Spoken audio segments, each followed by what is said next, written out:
Vamos para a nossa devocional. Quero ir com você para o Evangelho de João, capítulo 21. Ali nós vemos a narrativa dos discípulos. No capítulo 20 de João, nós vemos que Jesus ressuscita e ele se apresenta a Maria Madalena no versículo 11. No versículo 19, ele se apresenta a outros discípulos. Mas em João, capítulo 21, nós nos deparamos com Pedro e alguns discípulos retomando o barco, entrando no mar da Galileia, indo pescar. A Bíblia relata que eles tentaram pescar a noite toda, mas eles não pegaram sequer um peixe. A Bíblia então diz que ao amanhecer, na madrugada, o sol começando a nascer, eles ouvem uma voz lá da praia, orientando que eles lançassem as redes do lado direito do barco. A Bíblia diz que imediatamente aqueles discípulos, eles começaram a lançar a rede. Enquanto eles estão ali obedecendo e lançando a rede do lado direito, João, o discípulo amado, ele olha para Pedro e ele diz: Pedro, é Jesus que está ali na praia, é Jesus que nos orienta.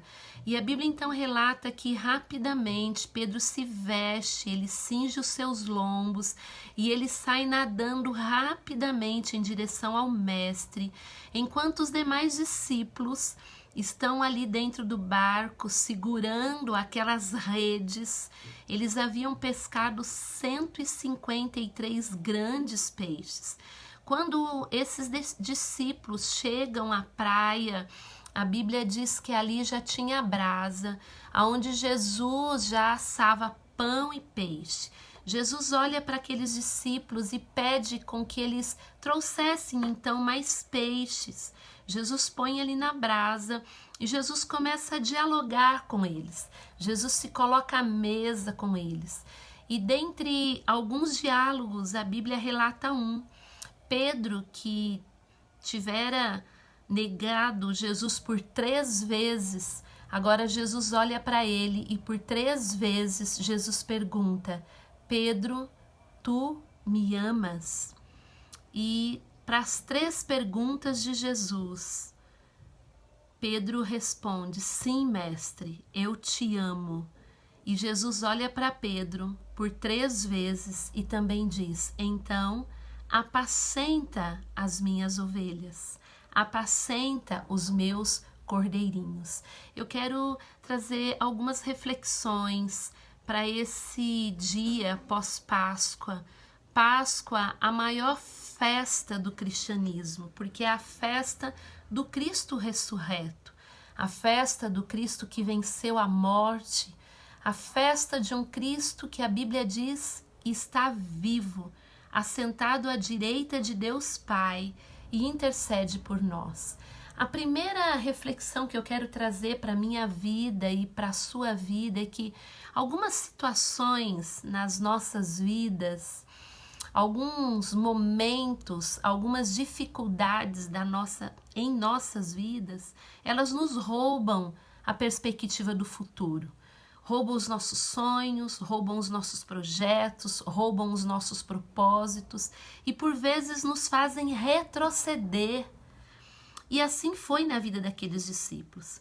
Aqueles discípulos foram chamados a serem pescadores de homens, mas a sensação da ausência do mestre os fez retroceder a pescadores de peixes. Sabe, eu e você precisamos entender que Jesus ressuscita para que eu e você venhamos entender que Ele está presente na nossa vida. Que eu e você não devemos retroceder, mas nós devemos avançar e cumprir os sonhos, os propósitos, os projetos que um dia Ele plantou em nossos corações. Jesus ressuscita para dizer: eu estou convosco, eu estou contigo, eu te tomo pela tua mão direita e te digo: não sistemas. Jesus ressuscita para se posicionar ao nosso lado e nos fortalecer nas nossas fraquezas, nas nossas inseguranças, nos nossos medos.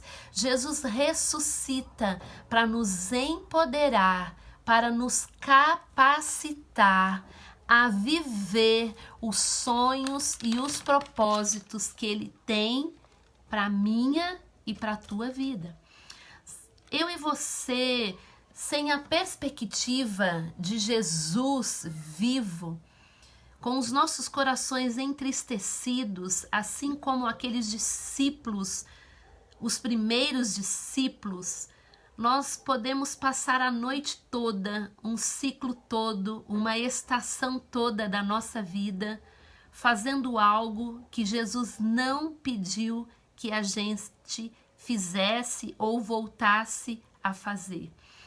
Aqueles discípulos entristecidos passaram a noite toda sem nenhum resultado, mas na madrugada Jesus se apresenta a eles e os orienta a lançar a rede do lado direito. Eu não sei se você retrocedeu na sua vida cristã, se você voltou para um barco que um dia Jesus pediu para você descer, se você retornou a uma rota que um dia Jesus tinha pedido para você deixá-la. Mas aqueles discípulos estavam no alto mar tentando pescar peixe, quando Jesus os chamara a pescar homens. Mas no cansaço e na madrugada, Jesus se apresenta a eles e os orienta. Eu quero que você entenda que Jesus ressuscita não para te condenar, mas Jesus ressuscita para te orientar. Jesus orienta aqueles discípulos para que eles lançassem as redes do lado direito. Eu quero dizer que Jesus ressuscita para te orientar. E é muito interessante que todos os discípulos ouvem aquela orientação, mas somente Pedro, o discípulo amado, tem discernimento que aquela orientação vinha do Mestre, vinha de Jesus, vinha do discipulador. Você, numa rota errada, precisa não somente ouvir orientações, mas precisa discernir a orientação de Jesus. Se você um dia verdadeiramente amou a Jesus, você vai ter discernimento para ouvir as orientações dele. E mais do que ouvir, ter entendimento e obedecer. Jesus ressuscita para te trazer de volta ao chamado, para te trazer de volta ao propósito e jamais para te condenar. Mas também é muito real que Jesus ressuscita porque ele também se preocupa com a minha e com a tua frustração. Aqueles discípulos estavam tentando ter um ganho, pescar a noite toda e não tinham pescado nada. Então Jesus ressuscita, vai ao encontro daqueles discípulos na praia e ali Jesus os orienta, porque é Jesus que opera em nós o querer e o efetuar. Jesus se importa com as suas frustrações e na orientação dele, se você tiver discernimento para ouvi-lo, você vai ter respostas, você vai ter provisão material, espiritual, emocional, mental. Eu não sei qual é o nível da sua frustração, qual é o nível da sua dor, qual é o nível da sua desistência, mas se você amar a Jesus e tiver ouvidos sensíveis para discernir a sua orientação, ele vai ao seu encontro para te trazer restituição.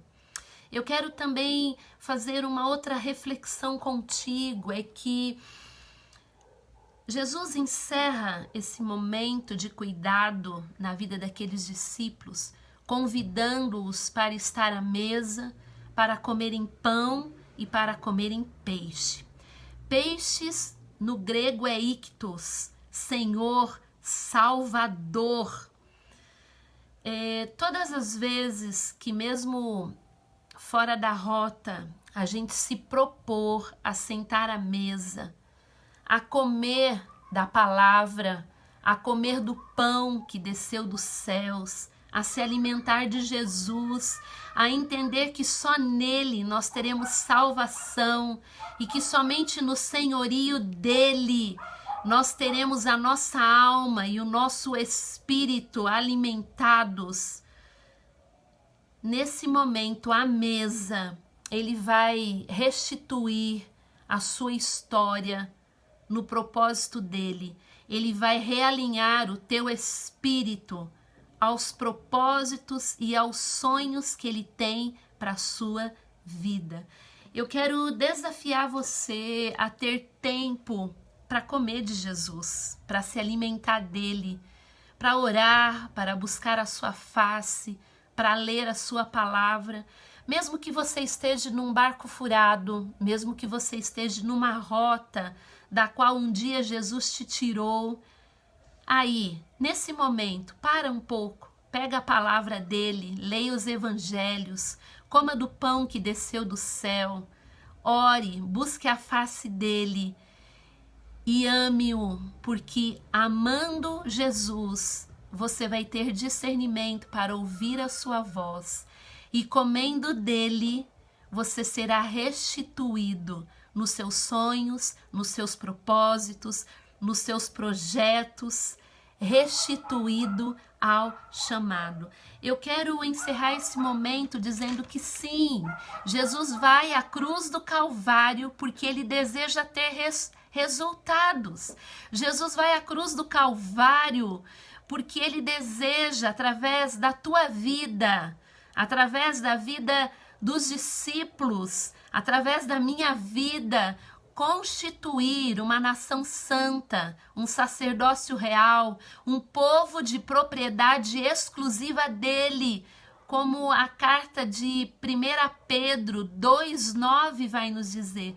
Sabe, quando eu e você comermos dele e nos alimentarmos dele, nós teremos pães para servirmos aos outros e nós daremos resultados. Jesus Cristo foi sim à cruz do Calvário para ter uma nação santa. Jesus se deu porque ele deseja resultados da minha vida e da tua vida, realinhados nele, aproximados dele, de volta ao propósito dele. Eu e você somos desafiados também a darmos resultados e a trazermos vidas à presença de Jesus. Hoje, um dia após a ressurreição, o meu desafio é: saia do barco furado, ouça Jesus, retome a caminhada, retome os propósitos, se alimentando dele, buscando a face dele, amando-o com todas as suas forças. Lembra-te, pois, de onde caíste, volta-te à prática do primeiro amor, volte a amar a Jesus e dê resultados dignos da cruz, dê resultados dignos de um coração apaixonado. E o maior de todos os resultados que eu e você podemos apresentar a Jesus é vidas, porque a minha vida, na vida de Jesus, precisa gerar outras vidas ao nosso redor. Deus te abençoe, um bom descanso, abençoado seja o seu descanso. Em nome de Jesus, amém.